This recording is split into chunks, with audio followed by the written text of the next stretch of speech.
इंतजार कर रहे हैं। जो कहा भी गया है, लोक में कहावत है कि बिन घरनी घर भूत का डेरा। तो जब से भगवान शंकर समाधिस्थ हो गए, जब मालिक ही समाधि में है, तो कौन क्या खाए, कौन क्या पिए, सब लोग केवल भूखे प्यासे यही प्रतीक्षा करते हैं और मन में मनाते हैं कि बाबा मोरी मैया कब आई है, कब हमको प्यार दुलार से कुछ कुछ मधुर खबर है। और इस प्रकार से वह दिन आज आ गया। तो शंकर जी के घरों ने सबने कहा कि भाई दूल्हे का श्रृंगार करना है, तो सर्प का वस्त्र, सर्प का आभूषण, सर्प के कुंडल, सर्प की करदनी सब पहन ली। अब दूल्हा है, मेकअप करना है, अब दूल्हे के लिए पाउडर भी तो चाहिए। तो एक तो होता है मेकअप करते समय पाउडर लगाना, और लगाना स्किन के हिसाब से लगाना। लेकिन गण इतने उत्साहित थे कि कोई ज्यादा चिंता की बात नहीं है। कैलाश से दौड़े दौड़े गए, ताजा ताजा चिता का भस्म भर के लाए और शंकर जी के ऊपर उड़ेल दिया। अब शंकर जी पाउडर लगाना छोड़ के पाउडर से स्नान नहीं करते। ठीक है, ये बढ़िया पाउडर मिल गया। अब उसके बाद क्या हो, देखो पाउडर हो गया, ज्वेलरी हो गया, अब इनका वाहन तैयार किया जाए। तो भैया बैल की सवारी लगी और देवादिदेव भगवान शिव अपने बैल पर सवार हो गए। सब लोग अपने सवारी पर सवार होते हैं सीधा मुख करके, और भगवान उल्टे बैठ गए। अब ये बैल क्या है? बैल धर्म का प्रतीक है। इससे भगवान ने क्या संदेश दिया? संदेश यह दिया कि देखो, आप अगर धर्म के पथ पर आरूढ़ हो तो आपकी जो वृत्ति है वह बहिर्मुखी न होकर अंतर्मुखी होगी। मन उलट जाएगा, हृदय उलट जाएगा। जो बाहर की ओर वृत्तियां दौड़ती हैं वह अंतर समाहित हो जाएंगी। और भगवान आरूढ़ हो गए हैं, भगवान श्री नारायण आए हैं, सुंदर सब लोग सुसज्जित तैयार हैं, और भगवान शंकर की बारात निकल गई। पहुंची शंकर की बरतिया ही बंधन नगरी, पहुंची शंकर की बरतिया ही बंधन नगरी, पहुंची शंकर की बरतिया ही बंधन नगरी, पहुंची शंकर की बरतिया ही बंधन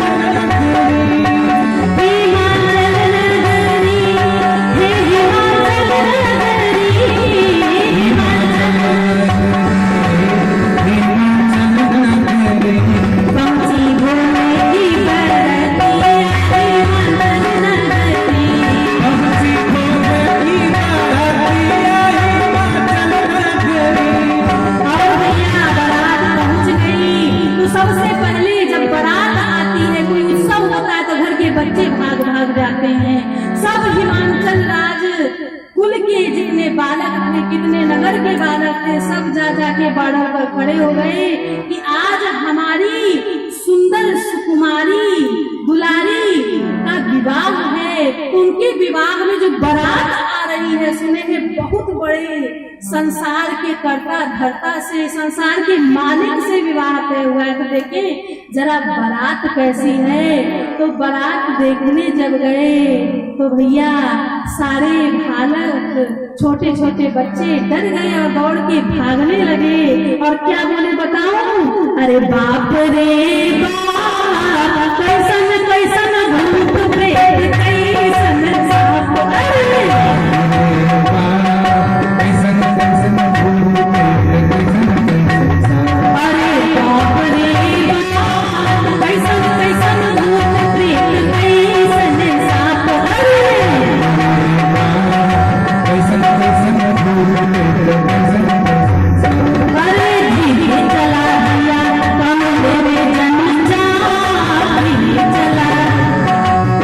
चला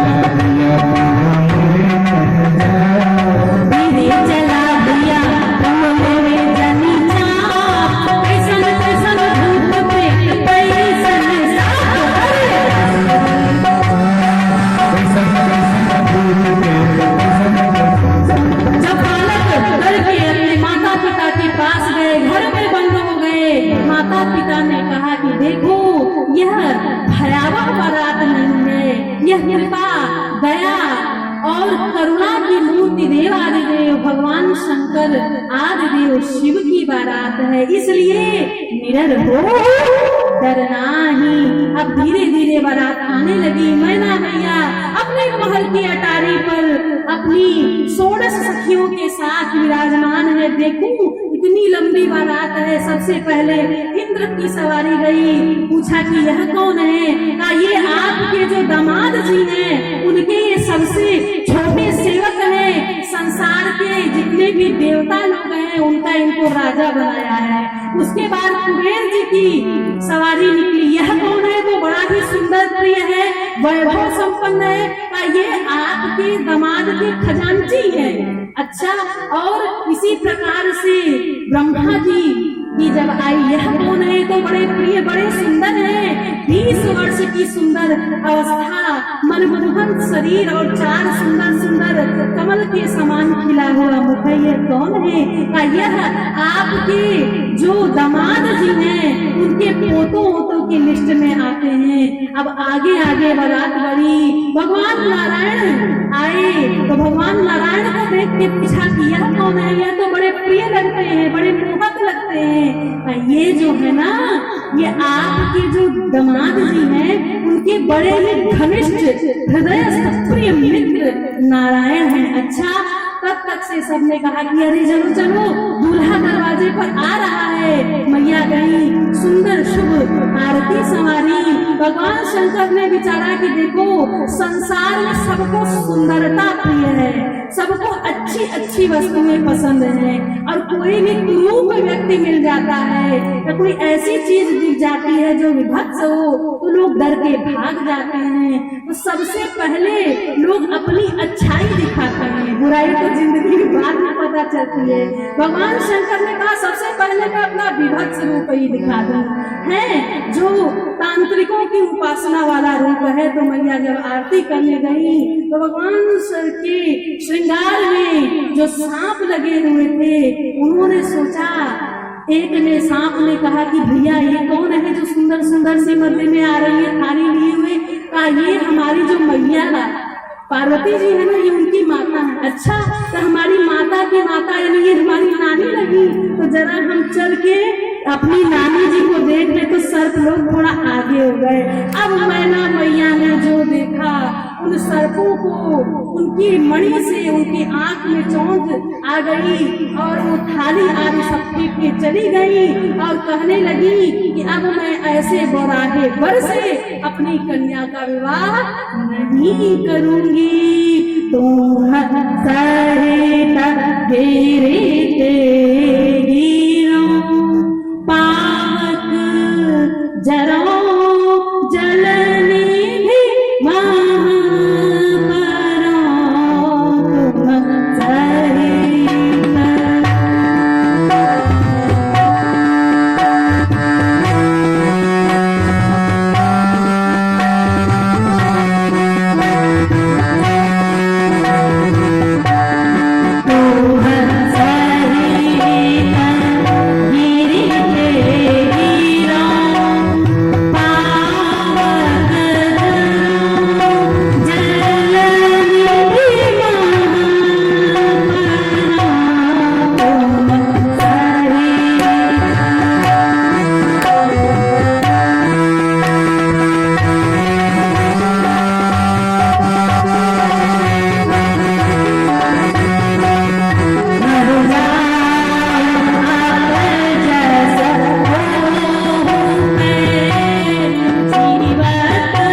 का विवाह नहीं करूंगी।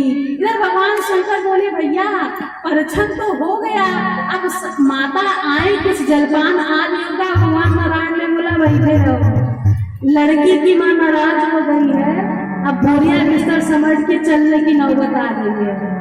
अच्छा ऐसी क्या बात हुई? सब आपकी माया है। आपने अपने सुंदर रूप को छिपा करके अपने तामसिक विभत्स रूप का दर्शन करा दिया। अब लोग विवाह करने न तो विवाह हो रहा है और न तो कुछ नाश्ता पानी ही मिल रहा है, सब आपकी माया है प्रभु। तो भगवान जी ने कहा कि असिजाने संशय करो, गिरिजा सर्वदा संकल्प लिया का कि जरा कन्या की माता से यह बोल के दिखाओ तब जाने। अच्छा ऐसी बात है, तो आप तो हमारे बड़े परम प्रिय मित्र हो, अब मामला तो बिगड़ गया, उसको सुधारना है आपको। भगवान नारायण ने कहा ठीक है, अब बिचौलिया हम बने हैं, विवाह हम तय करवाए हैं, तो भैया आगे पीछे की सुननी भी तो हमें को पड़ेगी। भगवान नारायण कहे और माता को मनाया है, कहा कि माँ एक बार देख लो, आपको कुछ भ्रम हो गया, आप थकी हुई हो, इतने सब कामों को आपने संभाला है, मेरे कहने पर मैं विनती करता हूँ। और अब की बार जब मैया आई तो माँ ने सुंदर वर को देखा है और देख के हृदय में अभिभूत हो गई। क्या रूप है, मणियों का सेहरा बलिहार डाल के, भोले बने हैं दूल्हा कैसे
तैयार हो गई है।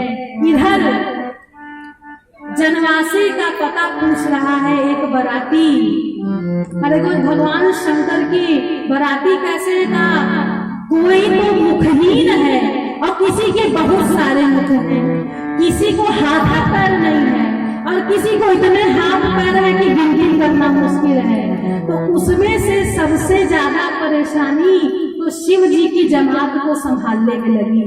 और सच पूछे तो उस समय एक आदमी थर थर कांपने लगा जब एक बिना सिर के भूत ने कहा कि बताओ जरा जनवासा कहाँ पर है। अब वो कांपने के मारे कहा कि भैया बस इतना काफी था। वापस अपने घर आया, घर वालों ने पूछा कि तुम तो बारात ठहरा दिए, बताओ बाराती कैसे है, कुछ जलपान आदि जाकर दे आओ। हाँ भैया ऐसा है कि अब आपकी बारी है, हमने अपना कार्य कर दिया।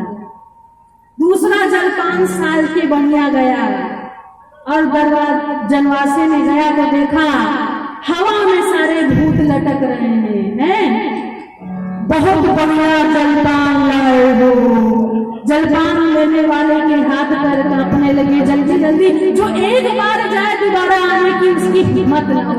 और सबसे ज्यादा कंफ्यूजन तो भोजन परोसने वालों को हुआ, जिसके 10 मुख, अब उसकी पत्तल कहाँ लगाई जाए, 1000 बाहु वाले का स्थान कहाँ तय किया जाए। पहले पत्तल परोसी गई, बराती पत्तलें खा गए, अब भोजन किस में रखा जाए। तो इस प्रकार से बहुत विस्तार में बहुत ही सुंदर और सुखद वर्णन है, क्योंकि समय का अभाव है।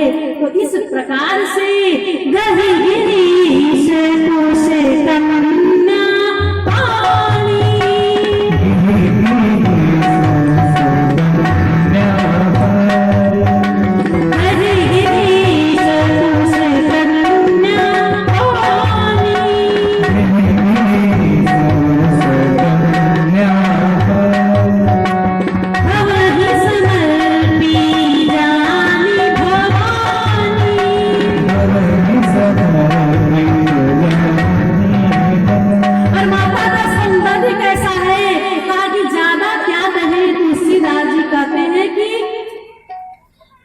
छवि खानी मात भवानी, जहाँ से छवि, जहाँ से सौंदर्य, जहाँ से सुंदरता का उद्भव होता है, वह सौंदर्य की खान माता भवानी है। और सौंदर्य हो और उसमें मर्यादा न हो तो उस सौंदर्य का भी कोई वैशिष्ट्य नहीं रह जाता।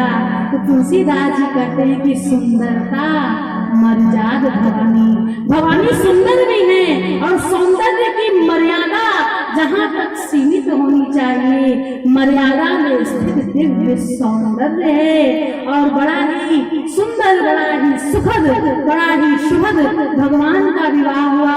भगवान मैया को लेकर आए और मैया आते समय इतना सुंदर यह उत्सव है, वसंत ऋतु चल रही है और जल्दी ही होली उत्सव भी आने वाला है। माता शारदा की कल जन्मतिथि है, वागीश्वरी का उत्सव है।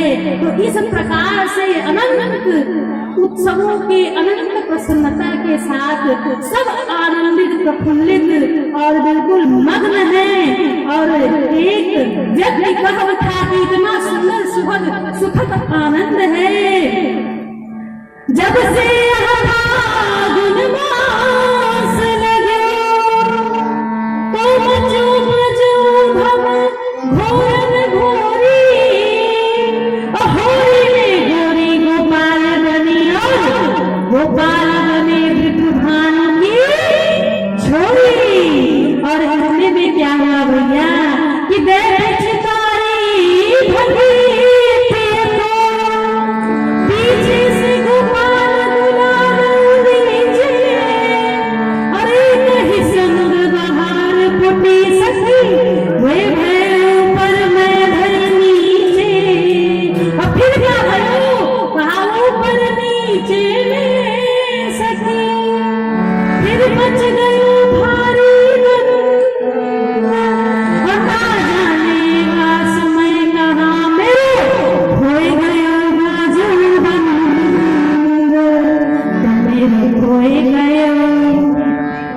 मेरे खोए गयो बाजू बंद रसिया होली में।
देखकर सुनकर ये आनंद ही आनंद भर आया। और नंदलाल कहाँ चले आए? नंदलाल काशी में चले आए। तो भक्तों ने गाया, होली खेल रहे नंदलाल काशी नगर की कुंभ गगन में।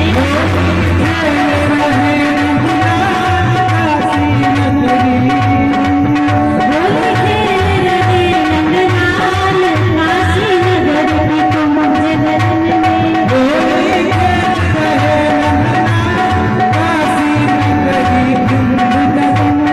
काशी नगर की कुंभ गगन में, काशी नगर की कुंभ गगन में।